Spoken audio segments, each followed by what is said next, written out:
Hello everyone. Finally प्रतीक्षा संपलेली आहे या विद्यार्थ्यांची सुद्धा आणि या भावी शिक्षकांची सुद्धा. तर या व्हिडिओमध्ये आपण पाहणार आहोत जो कन्वर्ट राऊंड आहे, रूपांतरित यादी आपण त्याला म्हणूया. प्रलंबित शिक्षक भरती पहिला फेज ची लिस्ट लागली. जवळपास 11,000 शिक्षकांची लिस्ट त्याच्यामध्ये लागली, परंतु त्याच्यातून ज्या काही रूपांतरित कन्वर्ट ज्या जागा झाल्या तो राऊंड प्रथमतः लावण्यात यावा यासाठी आपण सतत पाठपुरावा करत होतो. त्याचबरोबर आपल्यातलेच भावी शिक्षक कंटिन्यू पाठपुरावा करत होते आणि त्यांच्या प्रत्येकाच्या प्रयत्नाला आज यश आलेलं आहे. आणि मुलाखतीच्या अगोदर कन्वर्ट राऊंड लावणं हे खूप गरजेचं होतं आणि तो आता लागत आहे. तर आपण या व्हिडिओमध्ये पाहूयात की जागा किती येतील आणि मेरिट कितीपर्यंत लागू शकतं, त्याचबरोबर मुलाखत राऊंड हा कधी लागू शकतो याबद्दल या व्हिडिओमध्ये डिटेल पाहूयात. चला तर मग आपण सुरुवात करूया. आणि हा मित्रांनो, गरजवंतांना जरूर शेअर करा आणि stay connected with Telegram channel also. Link is given in the description box. मित्रांनो, कन्वर्टेड जो राऊंड आहे त्याच्यामध्ये जवळपास 5,000 जागा येतील आणि त्याच्यामध्ये सर्वांनाच म्हणजे संधी मिळणार आहे.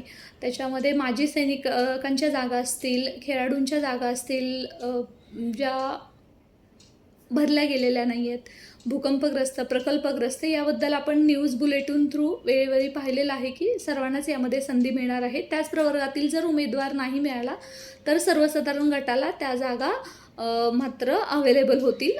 परंतु आता इतक्या दिवसापासून आपण वाट पाहतोय, त्यामुळे मला नाही वाटत की याच्यामध्ये सुद्धा काही म्हणजे उमेदवार मिळणार नाही आहेत. आणि जे मेरिट असेल ते मात्र जास्त खाली येणार नाही आहे. कास्टनुसार कमी जास्त असू शकतं, परंतु हार्डली 2 ते 3 मार्क्स ज्यांना कमी आहेत आणि कास्टमध्ये अजून जास्त फरक पडेल त्यामध्ये या राऊंडमध्ये त्यांना संधी भेटेल. अन्यथा येणारा मुलाखत राऊंडसुद्धा आहे किंवा अजून 10% जागा कपात केलेली आहे, त्या जागा येण्यासाठी प्रयत्न करायचे आहेत. त्याचबरोबर साधन व्यक्तीच्या 4,000-4,500 जागा आहेत. आणि नंतर या सर्व राऊंड झाल्यावरती जो रिक्त अपात्र गैरहजर राऊंड असेल तो जवळपास दिवाळी लागेल त्याला, त्यामध्ये बाकीच्यांना संधी मिळेल. परंतु तरीसुद्धा 30,000 जी शिक्षक भरतीच्या जे आपल्याला शिक्षण मंत्र्यांनी आश्वासन दिलेलं आहे, आयुक्त साहेबांनी 34,000चं आश्वासन दिलेलं आहे, ती पूर्ण करण्यासाठी आपण नेहमी प्रयत्न करत आहोत आणि करत राहू. तर मित्रांनो, आता या भरतीमध्ये जे काही तुमचा नंबर लागेल किंवा जे वाट पाहत आहात ते खरंच लकी असतील. सो प्रथमतः इन ॲडव्हान्समध्ये अभिनंदन. कारण कसं आहे की येणाऱ्यानंतर मुलाखतचा राऊंड आहे आणि तो राऊंड कंप्लीट व्हायला, तो राऊंड लागायला बराच वेळ जाईल अजून. त्यामुळे सर्वप्रथमतः यांचं खूप लकी असतील ते की त्या राऊंडमुळे यांचा फायदा व्हावा यासाठी आपण मंत्रालयात सतत पाठपुरावा करतोय की प्रथमतः म्हणजे हा राऊंड लागून जावा. जे 1-2 मार्क्सवरती अडकलेले आहेत त्यांचं या राऊंडमध्ये कल्याण होतं आहे.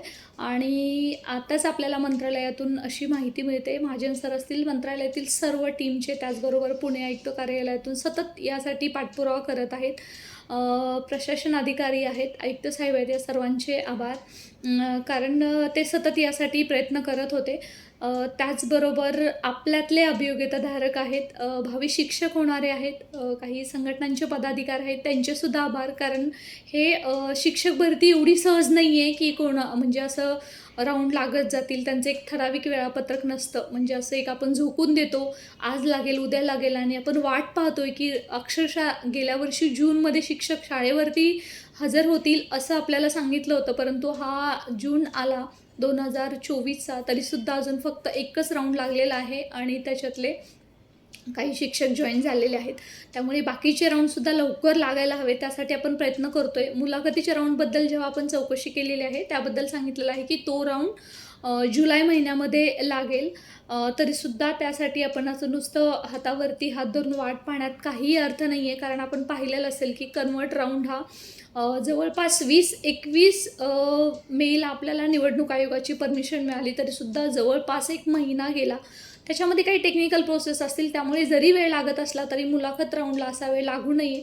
जुलै महिन्याच्या पहिल्या दुसऱ्या आठवड्यात सांगितलं जाते, पण तो सुद्धा लवकरात लवकर लावण्यासाठी सध्या अधिवेशन पण आहे, त्यामुळे या शिक्षकांनी जे वाट पाहत आहेत त्यांनी जागृत राहायला पाहिजे आणि संघटित येऊन लढा अजून उभारला पाहिजे, तर हा राऊंड लागेल. शालेय विभाग तर प्रयत्न करतच आहे, तरीसुद्धा आपण फक्त नुसती वाट बघत राहायला नको. अजून एक गोष्ट सांगायची आहे की ज्या 10% जागा कपात केलेल्या आहेत त्यासुद्धा येण्यासाठी आणि साधन व्यक्तीच्या जागा येण्यासाठी सुद्धा आपल्याला प्रयत्न करायचा आहे. कन्व्हर्ट राऊंडमध्ये जे काही तुम्ही आता सध्या भरतीमध्ये लागाल त्याच्यातून किंवा दुसरे अजून जे राऊंड येणार आहेत त्याच्यातून लागाल, ते सर्व होत असताना या सर्वात महत्त्वाचं आहे की शिक्षण सेवक ही जाचक अट आहे. एवढ्या परीक्षावर परीक्षा देऊन एकतर शिक्षक होतोय तोच मोठा मनस्ताप आहे. भरती होत नाही आहे लवकर आणि झाली तरी तुटपुंज्या पदाची होते. हजारो पदं रिक्त असताना कमीच पदे भरली जातात.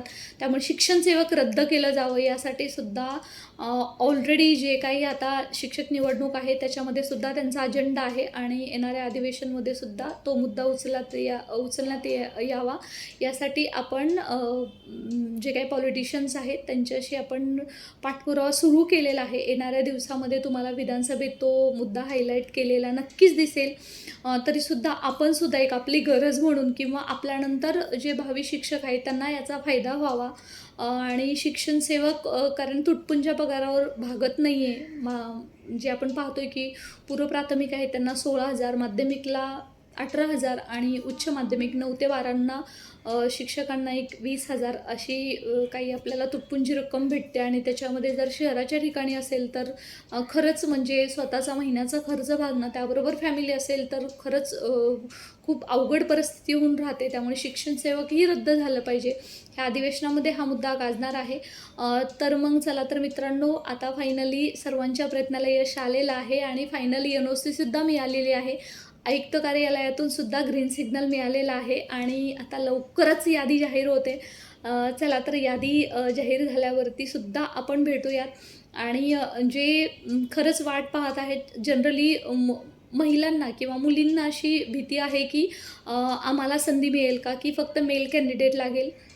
ही भरती जी होते मित्रांनो ती मात्र गुणवत्तेनुसार होते. त्याच्यामध्ये जरी सेमी इंग्लिशच्या जागा असतील किंवा सायन्स मॅथच्या जागा असतील, इंग्रजी माध्यमाच्या जागा, मराठी माध्यमाच्या जागा ह्या जरी कमी जास्त असल्या तर ही भरती ही मेरिटनुसारच होणार आहे. त्यामुळे अगदी आपण लास्ट टाईम म्हणत होतो की इंग्रजी माध्यमांचा 30 मार्क्सवाला लागेल, 50 माध्यमाचा मार्क्सवाला लागेल, पण तसं झालेलं नाही आहे. त्यामुळे जर तुम्ही खरंच मेरिटमध्ये असाल तर तुमचा नंबर नक्की लागणार आहे.